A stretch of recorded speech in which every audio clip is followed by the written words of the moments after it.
इसको पुरुषोत्तम मास कहते हैं, अधिक मास कहते हैं।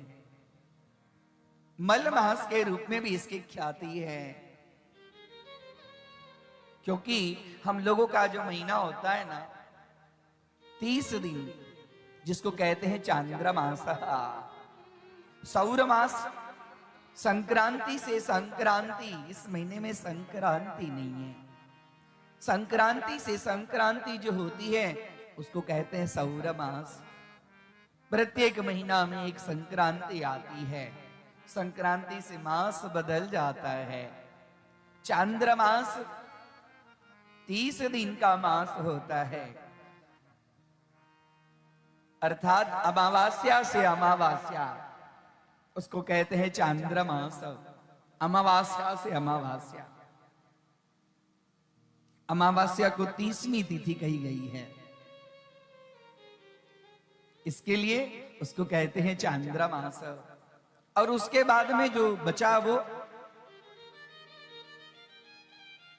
354 दिन पूरे, और ऐसे सौर मास में 365 दिन बीच में बच गया। बचते बचते 3 वर्ष में 1 माह का समय उसको मिले हैं। चैत्र के राम जी हैं, माघ के भगवती हैं, ऐसे सभी महीना के अलग अलग देवता के रूप में कहे गए। अब इसमें से धीरे धीरे बचते बचते 1 महीना पूरा हो गया, बचते 1 महीना पूरा हो गया। अब ये जो 1 महीना पूरा हो गया, देवता नहीं है, देवता नहीं है। अब आप ही बताइए कि मेरे देवता कौन होंगे? भगवान बोले, अरे हे अधिक मास, आप अधिक अधिक करते करते 1 महीना हो गए, चिंता न करें। आपके महीने के कोई देवता नहीं है ना, तो आपके महीने के देवता मैं स्वयं बन जाऊं। इसके लिए इस महीना के देवता हो गए पुरुषोत्तम। इसके लिए इस महीना का नाम पड़ गया पुरुषोत्तम मास। इस महीना में व्रत जप तप अनुष्ठान करने का बड़ा महत्व है, दान करने का बड़ा महत्व है इस महीना में। ये महीना हर 3 साल के बाद में अलग अलग महीनों में आता है। इस बार ये ज्येष्ठ महीना में आया है। ज्येष्ठ श्रेष्ठ, ज्येष्ठ को श्रेष्ठ कहते हैं, इसके लिए श्रेष्ठ, और उसमें भी अधिक मास अधिक है, अर्थात इस महीने के अंदर में किया हुआ जप तप दान पुण्य कथा श्रवण ध्वजारोपण यह सब विशेष पुण्य को देता है, क्योंकि अधिकस्य अधिकम फलम। अधिक महीना में किए गए जो पुण्य होते हैं उस पुण्य का महत्व अधिक होता है। इसके लिए इस महीना में विशेष रूप से भगवान नारायण के महीना है, पुरुषोत्तम के महीना है। इस महीना में अधिक से अधिक कथा का श्रवण हो, अधिक से अधिक नाम मंत्र का जाप हो, अधिक से अधिक अपने इष्ट मंत्र का जाप हो, अधिक से अधिक दान हो।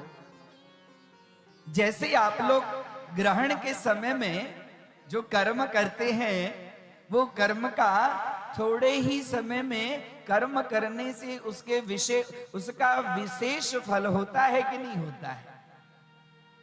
होता है कि नहीं होता? हाँ या ना तो कहिए, पता तो चले कि मेरी गाड़ी बराबर चल रही है। होता है ना? तो जैसे ग्रहण के समय में थोड़े कर्म करने से उसका विशेष फल होता है, वैसे ही अधिक महीना में थोड़ी कर्म करने से इसका विशेष फल होता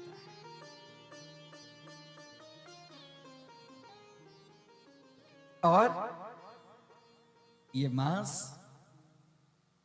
विशेष पुण्य को देने वाला मास है। इसके लिए इसको कहते पुरुषोत्तम ना। और पुरुषोत्तम भगवान को सबसे बड़ा प्रिय क्या है? उनको सबसे अधिक प्रिय है तुलसी। शालिग्राम भगवान को, नारायण को तुलसी, उनकी मंजरी, उनकी गंध। इसके लिए ये प्रथा है। हमारे महापुरुषों ने प्राचीन काल से इस प्रथा को बनाया कि पुरुषोत्तम मास में विष्णु सहस्त्र का नाम स्मरण करते हुए भगवान नारायण के चरण कमलों में तुलसी दल अर्पण करें। करना चाहिए और कुछ नहीं होना। ओम नमो भगवते वासुदेवाय, ओम नमो भगवते वासुदेवाय, ये कम से कम करना चाहिए ऐसे समय में। क्योंकि ज्येष्ठ मास ताप का मास है, ग्रीष्म ऋतु है। ग्रीष्म ऋतु में ताप अत्यधिक होता है।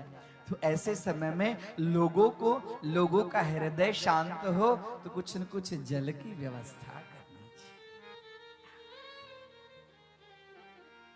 हमारे पूर्वज सब जल के लिए कुआं, बावली, तालाब, कोई आदमी जाएगा, राहगीर जाएगा, कितनी सोच विचार करके पहले से दान करके उत्सर्ग, समाज के लिए उत्सर्ग कर देते थे, लोकार्पण कर देते थे। ऐसे समय में अधिक महीना में इस सब चीज को लोकार्पण करना चाहिए। किसी को जल की सेवा हो,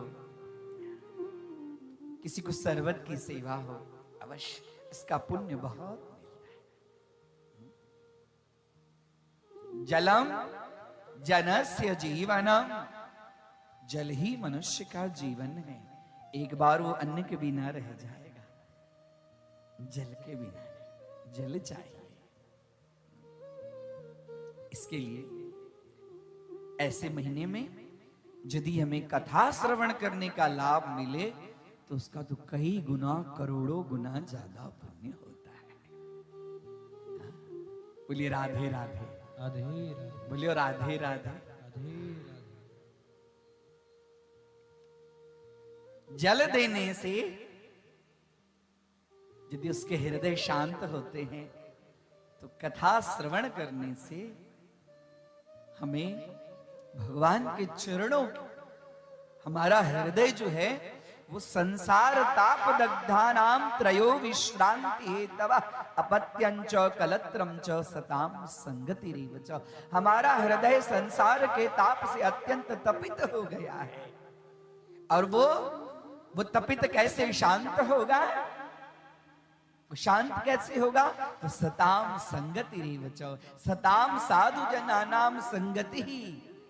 साधु जन अपने गुरु जन, अपने महापुरुषों के चरण के पास में बैठकर भागवत की कथा, रामायण की कथा, देवी भागवत की कथा, शिव महापुराण की कथा, विष्णु पुराण की कथा, ऐसे अनेकानेक कथा पुराण सत्संग से, सत्संग रूपी ज्ञान का जब हमारे कर्ण के अंदर में जब प्रवेश होता है तो कर्ण के मार्ग से प्रवेश करते करते वह हृदय में आता है और हृदय के ताप को वह शांत कर